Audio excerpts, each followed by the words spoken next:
भाग्यहीन ब्राह्मण भगवान शिव की शिक्षाप्रद कथा। एक गांव में एक निर्धन ब्राह्मण अपनी पत्नी और पुत्र के साथ रहता था।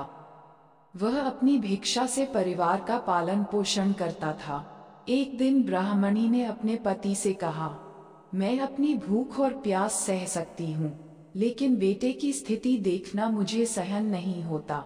ब्राह्मण ने उत्तर दिया, हमारे भाग्य में यही लिखा है, इसे बदलना असंभव है। ब्राह्मणी ने सलाह दी कि वह कहीं और जाकर किस्मत आजमाए। ब्राह्मण ने पत्नी की सलाह मानते हुए दूसरे नगर की ओर रवाना हो गया, लेकिन वहां भी उसे कोई मदद नहीं मिली। निराश होकर वह अपने गांव लौट आया और पहले की तरह भिक्षा मांगने लगा। एक दिन भगवान शिव और माता पार्वती उस ब्राह्मण के पास से गुजर रहे थे। पार्वती ने ब्राह्मण की दरिद्रता देखी और भगवान शिव से कहा, इस ब्राह्मण की मदद करें, मुझे उसकी दयनीय स्थिति सहन नहीं होती। शिव ने उत्तर दिया, ये भाग्यहीन है, इसके भाग्य में दरिद्रता ही लिखा है। लेकिन पार्वती की जिद के आगे भगवान शिव ने एक सोने की ईंट ब्राह्मण के रास्ते पर डाल दी।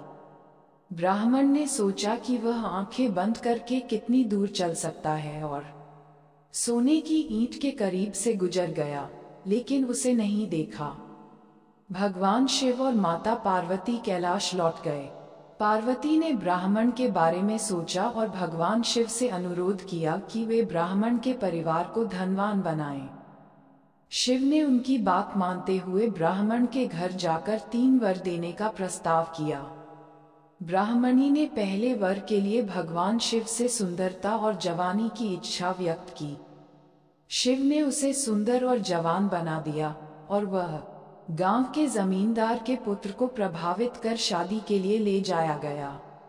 ब्राह्मण ने अपनी पत्नी को वापस लाने की प्रार्थना की, जिसे शिव ने पूरा किया। ब्राह्मण पुत्र ने मां को पहले जैसी बूढ़ी बनाने की इच्छा जताई, जिसे भगवान शिव ने पूरा किया। पार्वती ने सोचा कि ये लोग वास्तव में भाग्यहीन हैं और उनका भाग्य देवताओं के लिए भी नहीं